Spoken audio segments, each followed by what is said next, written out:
भारत के आइन में रोज़े अव्वल से ही मुख्तलिफ महाज पर वक्त और हालात के पेश नज़र तब्दीलियां होती रहती हैं।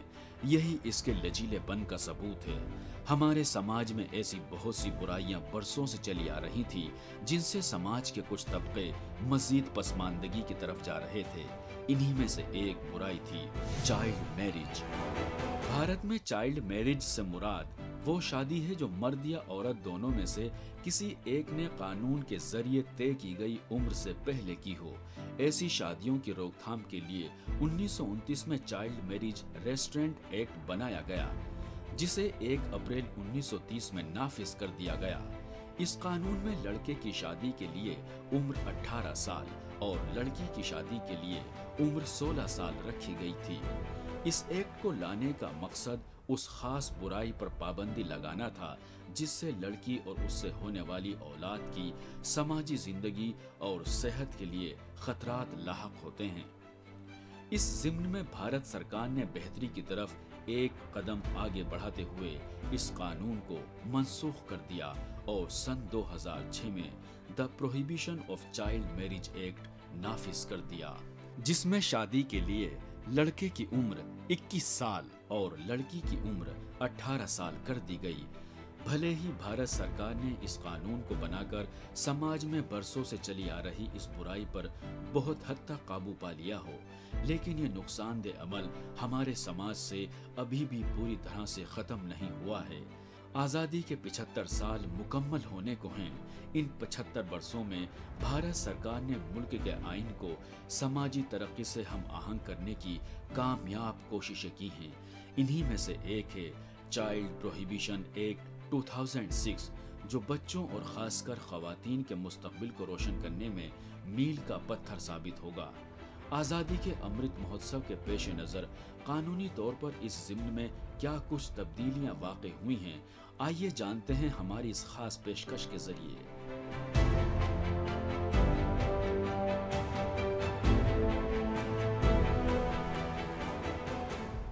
नाज़रीन आदाब, इस्तकबाल है आपका हमारी इस खास पेशकश में, जिसका नाम है अपना मुल्क अपना आइन, और मैं हूं आपका मेज़बान मोहम्मद नौमान।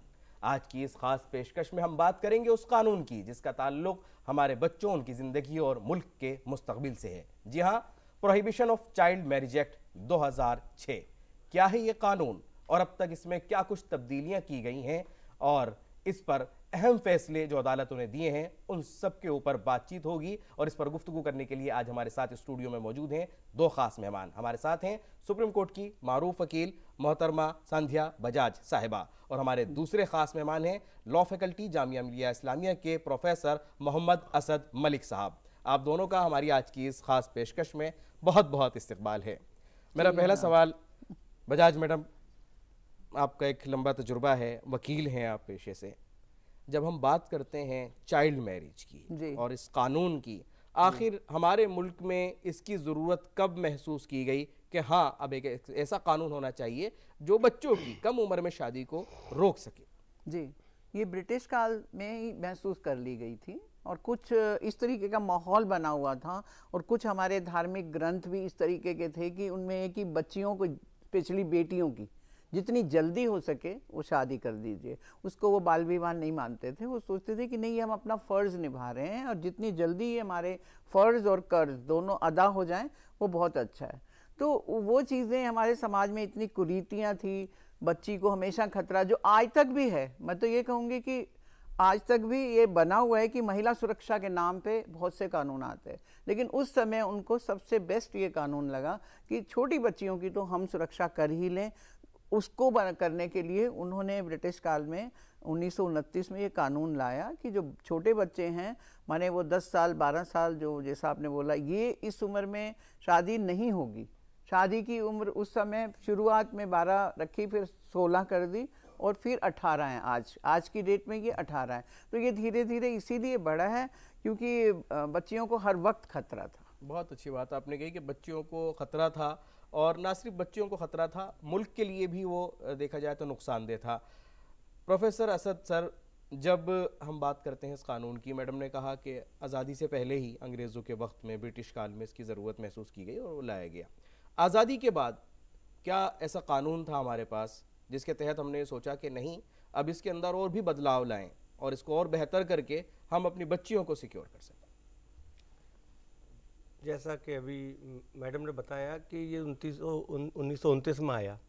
मेन मकसद था protection of the girl, education to the girls, और जो गरीब माँ बाप थे जो चाहते थे जल्द से जल्द अपना एक लाइबिलिटी या ऑब्लिगेशन समझ के उसे उनकी जिम्मेदारी को अदा कर दिया जाए।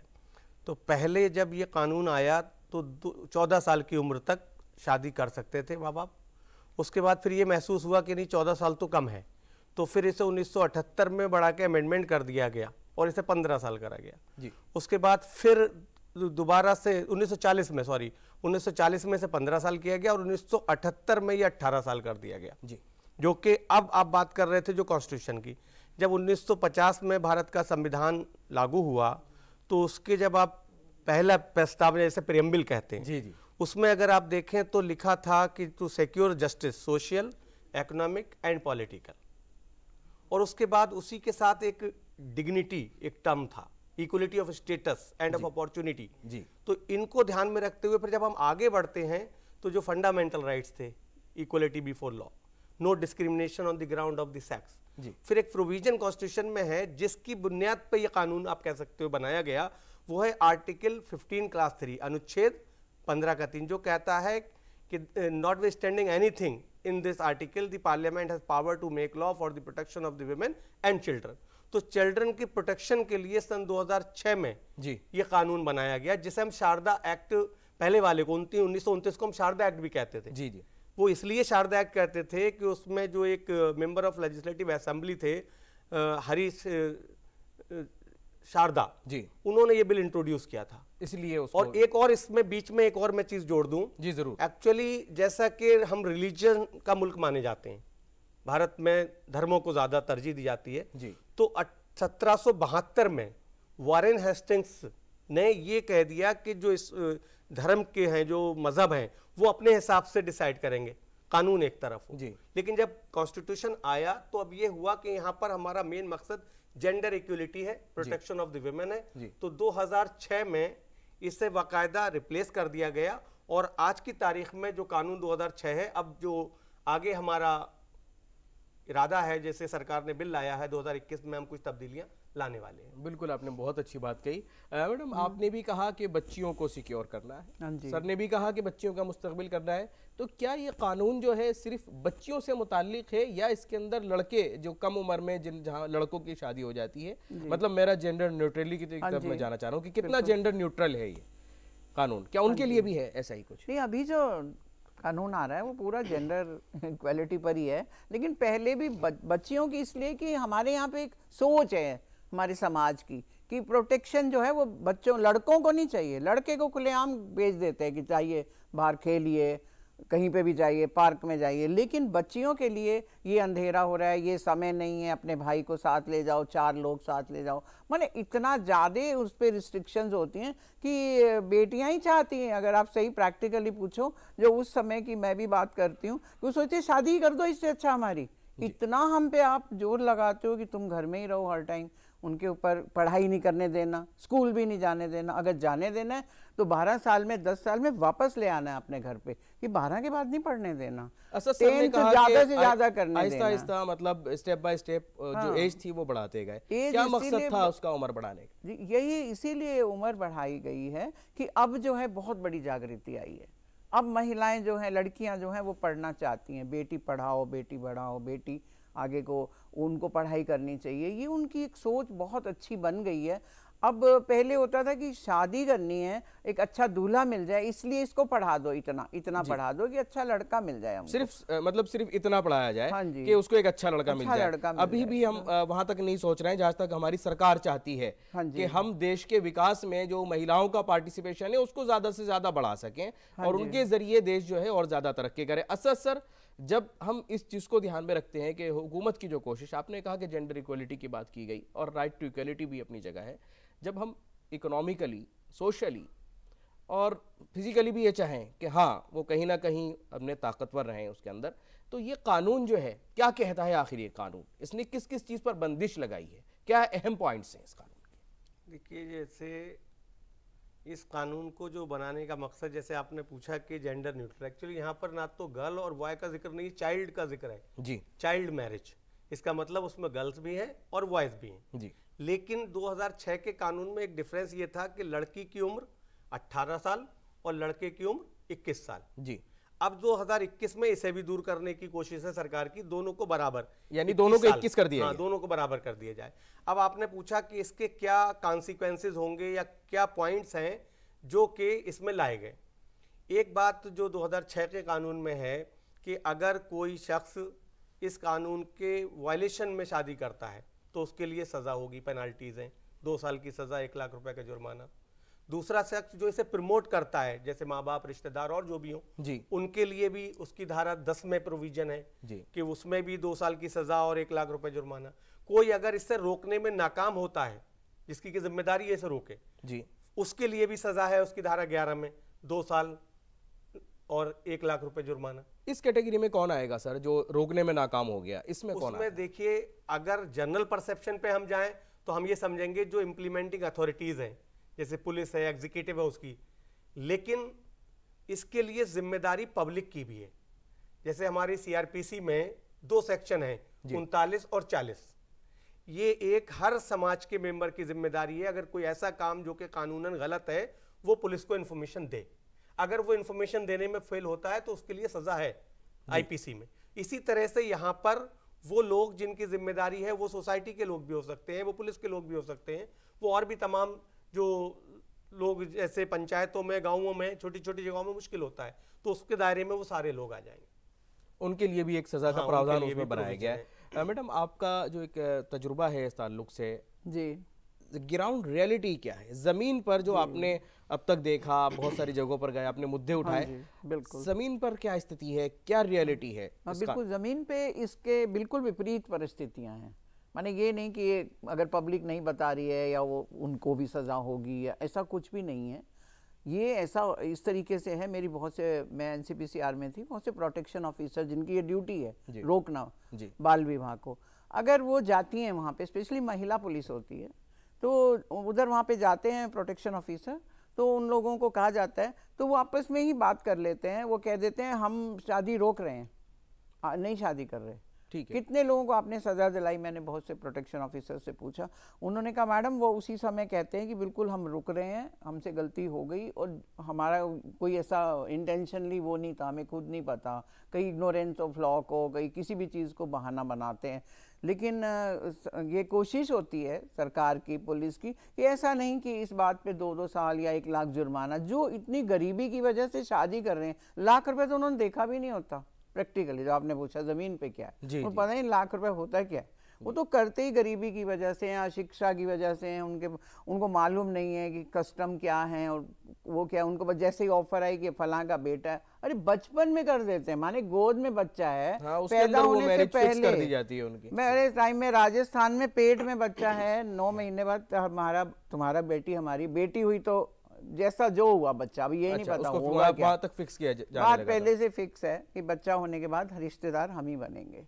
तो इस तरीके की जब हमारी ग्राउंड रियलिटीज हैं, तो उससे उभर रहा है अब हमारा देश, बहुत उभर गया है। अभी पहले से इतनी अच्छी एजुकेशन है, बढ़िया पढ़ना चाहती हैं लड़कियां, बहुत हायर कोर्स करना चाहती हैं। अब ये नहीं है कि जी हमारे को 10th करा दिया, मैट्रिक करा दिया, matric was a very higher education. कहीं ना कहीं जो कानून है वो अपना असर दिखा रहा है, ये मान करके कानून भी बहुत असर दिखा रहा है। कानून से तो डर है ही कानून का, उसके बावजूद अगर उनका, समाज का, लोगों का अपने आप का भी डर है कि बच्चियां विरोध करने लगी हैं, लड़के विरोध करने लगे हैं, लड़के कहते हैं हम जिम्मेवारी नहीं ले सकते, अभी हम जिम्मेदारी नहीं ले सकते। बहुत अहम सवाल है ये कि जिम्मेदारी का। आपने बड़े अच्छा एक बात उठाई आपने कि गरीबी। प्रोफेसर असद सर, क्या वाकई गरीबी ही एक अहम वजह है इसके अंदर, या इसके अलावा कुछ और भी है? जैसे मैडम ने कहा कि गरीब ज्यादातर लोग होते हैं, और वो भी इकोनॉमिकली जब हम उनकी देखिए, इसमें गरीबी के अलावा भी कुछ वजह हैं जी। वो क्या वजह हैं, मैं जानना चाहूँगा। जैसे एक तो गरीबी है, दूसरा मैडम ने कहा अशिक्षा है, एजुकेशन का ना होना, अवेयरनेस का ना होना। इसके साथ साथ कुछ कस्टम्स और ट्रेडिशन, जो रीति रिवाज है हमारे समाज के जी, जो कि हमें मतलब उससे ज़्यादा, हम लॉ से ज़्यादा उस पर फॉलो कर रहे हैं। और फिर रिलीजन जी, जैसे रिलीजन टू रिलीजन ये वैरी करता है। हालांकि रिलीजन में अगर देखें हिंदू मैरिज एक्ट है तो उसमें तो एज डिफाइन थी जी। लेकिन मैरिज वॉइड नहीं थी वो उसका कोई। उसके अलावा अगर मुस्लिम लॉ में आए तो वो कहते हैं एज ऑफ प्योवर्टी 15 साल होगी जी। अब जो इस्लाम के मानने वाले उन्हें लग रहा है कि 15 साल होगी अब तो हम एलिजिबल होकर शादी कर सकते हैं जी। तो वो उन्हें इतनी समझ भी नहीं है और इतनी अवेयरनेस भी नहीं है, ऊपर से गरीबी भी है। तो इस वजह से ये चीजें बढ़ती भी गई। अब इसका जो इम्पैक्ट था, जैसे एक independence of thought versus union of India 2017 का एक जजमेंट आया, हालांकि वो चाइल्ड मैरिज पे नहीं है लेकिन उस पे सुप्रीम कोर्ट ने चाइल्ड मैरिज पे काफी कमेंट भी किए क्योंकि वो सेक्शन 375 पे कंसेंट पे था। क्या कहा उसमें कोर्ट ने 15 साल से कम उम्र की अगर वाइफ है तो उसकी कंसेंट को कोर्ट ने कहा कंसेंट नहीं होगी सर, रेप माना जाएगा और ये 18 साल तक एक्सटेंड हो। कानून 15 था लेकिन जुडिशरी ने जुडिशियल एक्टिविज्म के थ्रू से 18 साल का। वहीं कोर्ट ने ये कहा कि अगर चाइल्ड मैरिज है तो इसके क्या कॉन्सिक्वेंसेज और रिपरकशंस जो गर्ल्स पे पड़ते हैं जी। गर्ल्स पे क्यों ज्यादा पड़ते हैं, जैसे आपने शुरू में पूछा जी जी। वो इसलिए ज्यादा पड़ते हैं क्योंकि एक गर्ल्स की जो जिम्मेदारी है वो घर के अंदर, उसके बाद जो अर्ली प्रेगनेंसी है जी। जो उसके हेल्थ इश्यूज हैं तो वो सारा का सारा उसे सफर करना पड़ता है। तो उसमें सुप्रीम कोर्ट ने काफी डिटेल में उस पर कहा कि और जो अभी सरकार 2021 में लाई है कानून उसका हवाला दिया है। सरकार ने कहा कि क्योंकि सुप्रीम कोर्ट ने उस जजमेंट में 2017 में कहा है कि आप इस तरह से लाइए ताकि ये लड़कियों को ज्यादा से ज्यादा प्रोटेक्शन, यानी उसकी रोशनी में, हाँ उसकी रोशनी में हुकूमत ने ये कदम उठाया कि अब इसको 21 साल किया 21 साल कर दिया जाए। लेकिन इसमें एक और कॉन्ट्राडिक्शन करते हैं लोग। जी जी। अब जैसे कई लोगों का ये कहना था कि साहब 18 साल की उम्र में आप वोट डाल सकते हो जी, 18 साल की उम्र में आप ड्राइविंग लाइसेंस बनवा सकते हो जी, लेकिन 18 साल की उम्र में आप शादी क्यों नहीं। अब उसका आर्गुमेंट ये है कि जो वोट डाला गए और चले आए, 5 साल बाद दोबारा ऑप्शन है सरकार बदलने का। जी बिल्कुल सही कहा। आधा गाड़ी का ड्राइविंग लाइसेंस बनवाया, आपने एक्सीडेंट करा, कैंसिल होने का चांस है। हाँ। लेकिन यहाँ तो वो पॉसिबल नहीं है ना, तो इसलिए जो फैसला आप ले रहे हैं ये उससे सोच समझ के, क्योंकि जिंदगी का फैसला है, जिंदगी का फैसला। और दूसरी बात जो हायर एजुकेशन, जो मैडम ने अभी शुरू में कहा कि एक बार लड़की की अगर शादी हुई तो उसके बाद कई बार ससुराल वाले या उसका शौहर नहीं चाहता कि वो आगे हायर स्टडीज में जाए, और सर्कमस्टांसेस भी इस तरीके के हो जाते हैं कि अगरचे वो अर्ली प्रेगनेंसी हो गई है तो अब वो पढ़ाई कर भी नहीं सकती। आपने एक बात बड़ी अच्छी कही कि इसके अंदर एक रिलीजन का जो फैक्टर है वो भी जरूर आता है। क्या कहीं पर्सनल लॉ से ये कानून prohibition of child marriage act कहीं टकराता है? अभी जो 2021 का कानून है या उसके पहले 2006 का भी कानून है, उसमें क्लियर ये कहा गया था कि अभी जो 2021 में कहा गया, respective of the custom usages this law will prevail, मतलब रिस्पेक्टिव ऑफ रिलीजन, उसका कोई लेना देना नहीं है। अब इसमें क्योंकि हमारे हिंदुस्तान में हम रिलीजन को लॉ से ऊपर ले जाते हैं, जबकि लॉ सुप्रीम, लेकिन क्योंकि वो प्रैक्टिस है जी। अब इसमें 3 जजमेंट हैं जो कॉन्ट्राडिक्ट कर रहे हैं जी। वो कौन कौन से? एक जजमेंट है 2013 का, सीमा बेगम स्टेट ऑफ कर्नाटका जी, जिसमें हाई कोर्ट ने ये कहा कि कोई जो इनेक्टमेंट है, मतलब जो आपका 2006 का चाइल्ड मैरिज एक्ट है जी, वो प्रिवेल करेगा पर्सनल लॉ के ऊपर, और पर्सनल लॉ उसके सब्जेक्ट टू, मतलब उसके दायरे में आएगा जी। चाहे वो मुसलमान हो, 15 साल की जो प्योवर्टी दी गई हो, लेकिन शादी अगर वो तो उसके लिए पनिशमेंट होगी जी। लेकिन यूनिस खान का एक जजमेंट है 2014 का जी, जिसमें कोर्ट ने ये कह दिया कि पर्सनल लॉ पे इसका कोई इंपैक्ट नहीं होगा, पर्सनल लॉ इससे अफेक्ट नहीं होगा, यानी अगर कोई पर्सनल लॉ के अकॉर्डिंग वो अपने हिसाब से शादी करता है माना जाएगा, तो वो वैलिड है। वैलिड है। तीसरी बात, अभी 2022 का एक जजमेंट है Gurdeen versus state of Punjab ji, जिसमें Punjab and Haryana high court ने ये कहा, एक लड़के ने एक लड़की से शादी की, लड़की की उम्र कम थी, उसके बाद घर वाले भी नहीं चाहते थे, तब वो कोर्ट में गए, प्रोटेक्शन मांगा, तो कोर्ट ने ये कहते हुए कह दिया क्योंकि एज ऑफ प्यूबर्टी इस्लाम के अंदर 15 साल है, और यूनुस खान के जजमेंट का हवाला दे दिया और ये कहा कि इन्हें प्रोटेक्शन दी जानी चाहिए क्योंकि इनकी। लेकिन अगर आप ओवरऑल बात करें जी, चाहे वो लड़की सिख हो, चाहे वो क्रिश्चियन हो, चाहे वो हिंदू हो या मुस्लिम, किसी भी चाहे वो धर्म से, लड़का हो जी, दोनों कोई भी, दोनों, लेकिन उनके हक सबके बराबर है और उनके राइट्स, उसके राइट्स भी बराबर हैं। तो इसलिए ये जो कानून आ रहा है ये रिस्पेक्टिव ऑफ रिलीजन अप्लाई होगा, किसी भी मजहब का हो उसे इस कानून के दायरे में रहना है जी। और ये वाकई ये ऐसा होना भी चाहिए ताकि एक यूनिफॉर्मिटी के साथ साथ हम जब तालीम की बात करते हैं, एक बहुत बड़ा फैक्टर आता है जो आपने भी कहा कि तालीम एक बहुत इसमें एक बहुत अहम मुद्दा है, एक अहम मसला है ताकि तालीम के क्षेत्र में उसको आगे बढ़ाया जा सके। मैडम, हेल्थ भी एक एंगल आता है। आप एक हाँ जी। महिला भी हैं जी। हेल्थ के ताल्लुक से अगर हम देखें, अर्ली मैरिज और उसके बाद अर्ली प्रेगनेंसी एक लड़की के लिए कितना बड़ा एक मसला बन जाता है और उसकी मर्जी भी उस वक्त पता नहीं होती किसी को क्या है। जी। तो आपका अपना तजुर्बा इसमें क्या रहा है, कितना परेशान होना पड़ा है लड़कियों को? हाँ जी, बहुत ज़्यादा। माने इतनी कम उम्र में वो माँ बन जाती हैं, जबकि उनकी उम्र है खेलने कूदने की, उनकी उम्र है आराम करने की, और उनकी उम्र है कि हेल्थ को वो सही से बनाएं। लेकिन क्योंकि बच्चा जो है वो पूरी जो सेहत है वो माँ की खा जाता है, तभी तो वो बच्चा बनता है पूरा। और लेकिन इस बात की कोई माने आज तो बहुत आ गया है कि ऐसी टैबलेट्स दे दो, ये इनको आयरन दो, इनको फास्फोरस दो, कितनी सारी चीज़ें आज आ गई हैं। माने हमारे डॉक्टरी बहुत आगे चली गई है। जब आप पहले टाइम की बात पूछ रहे हैं कि आपका क्या अनुभव है, पिछले तो सेहत को कोई तरजीह दी नहीं जाती थी।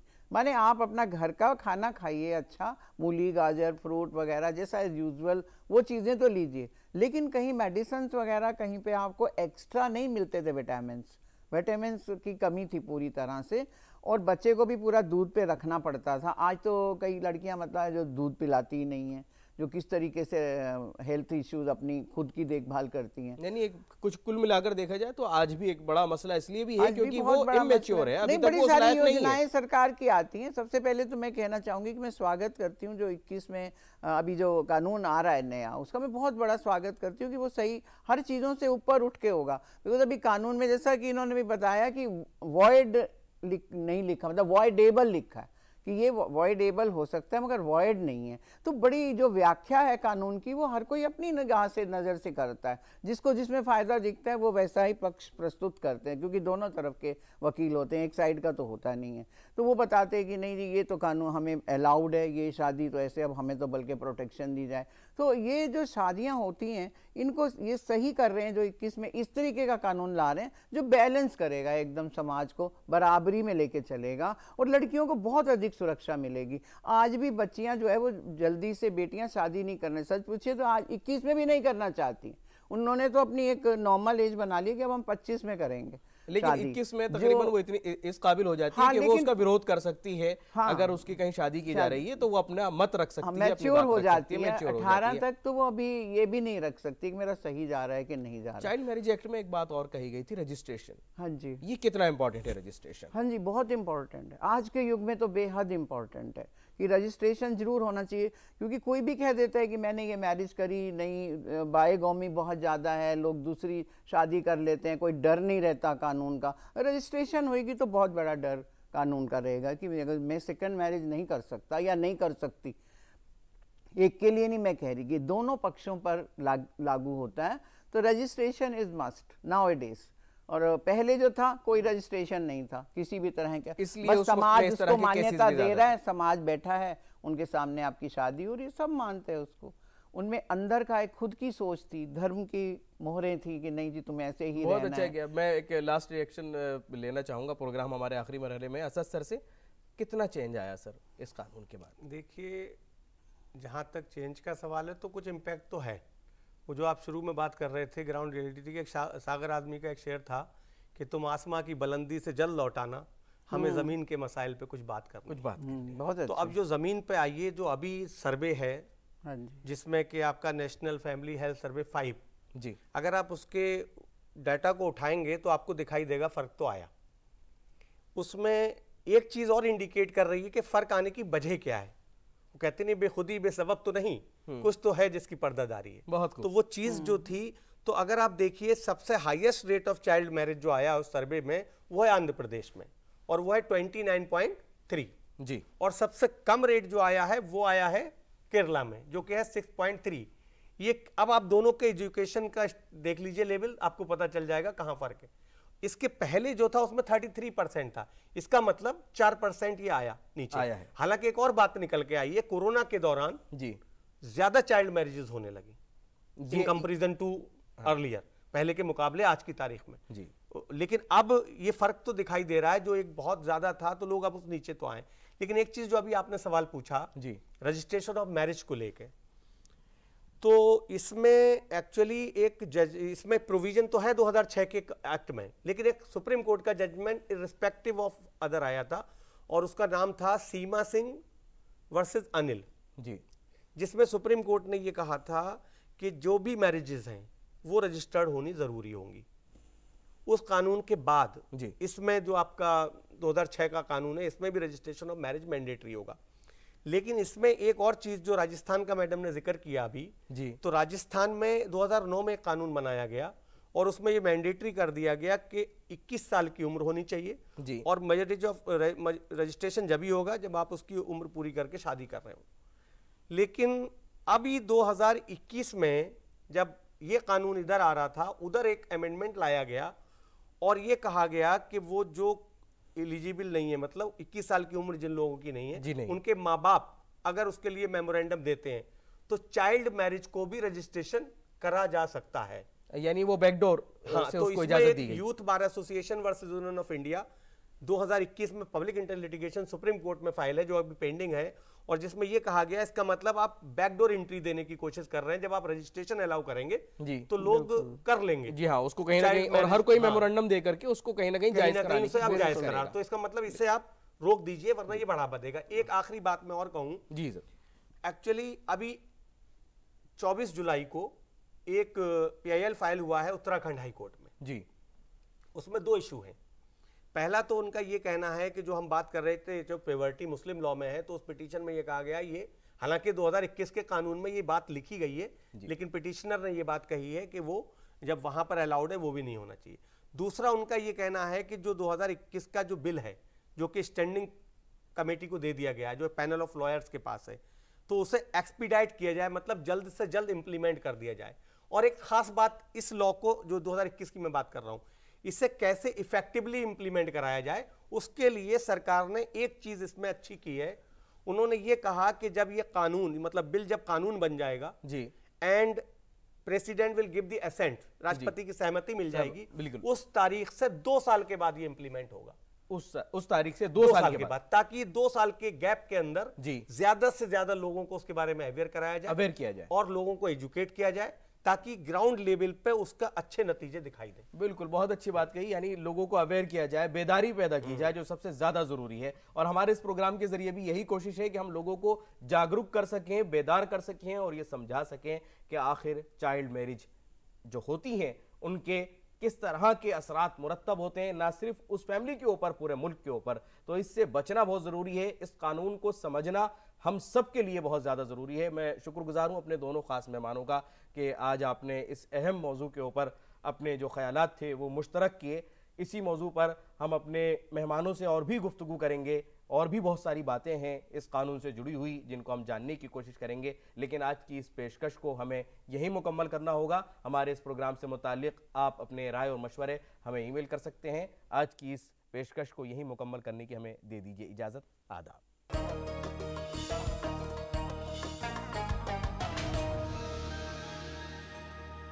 उस इंडिया का नाम